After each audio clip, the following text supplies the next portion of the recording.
purity and divine idealism, I'm going to force this purity upon you in order to protect myself from you and your secret police.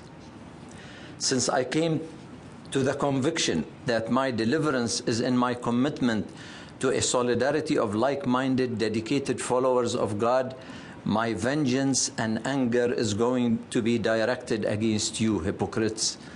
You are idol worshippers and liars. You preach and do not practice what you preach, and you govern without honest adherence to God's precepts. Even if I do not succeed, that's not the issue. I might become a martyr and a model to be followed. After all, what is ahead of me is paradise, but as for you, the fires of hell are waiting to receive you. Do you identify with a young man like that? Does he make sense? Well, if somebody shows me a Picasso painting and tells me that millions of dollars were paid to buy that painting, that blows my mind. What's so special about that painting that so many millions of dollars are paid for it?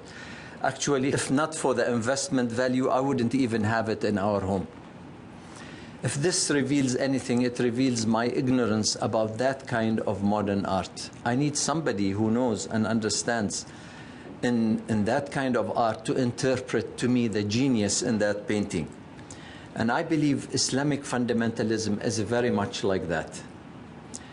For instance, there are few factors that make out of a Muslim fundamentalist, such as jihad, which everybody knows, this Arabic word, such as their understanding of separation, being separate from the rest of the world, their concept of time, their black and white perspective.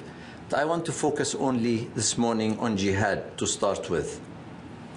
Jihad means holy war, and that's what most people think. In reality, it means striving for God.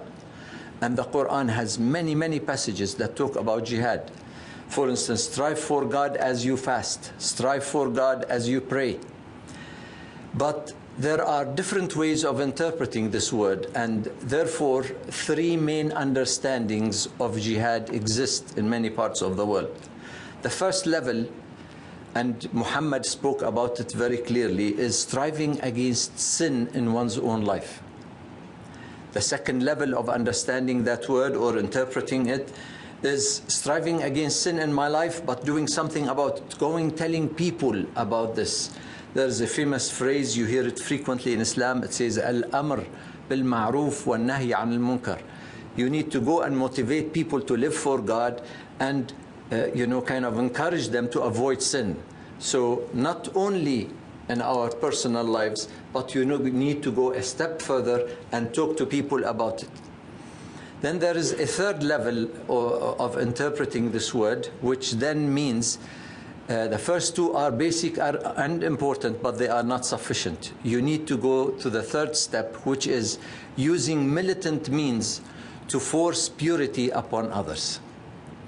The illustration I use is, suppose a certain Egyptian is living in an area in Cairo, and a man opens a video store next to his apartment. And the video store has a great deal of sex videos. Now, for this family to practice jihad at level 1, they shouldn't rent sex videos from this shop. But some people say that's not enough. You need to go the next step. The next step is to go to the man and tell him, I know you need to live, you need to make money, you need to have a successful business, and it seems video stores are doing well, but have you considered the damage that you are doing to a whole generation of teenagers that keep coming for pornography? Have you considered changing your job? Actually, I am well connected and I can introduce you to some of my friends that might help you get started in another business. If this man does this, he has practiced jihad as he understood it at level 2 interpretation. Some people say that's not enough. You need to go a step further. If this man mocks you and doesn't take you so seriously, then it is worthwhile considering throwing a bomb on the video store. One man dying better than a whole generation of teenagers being corrupted.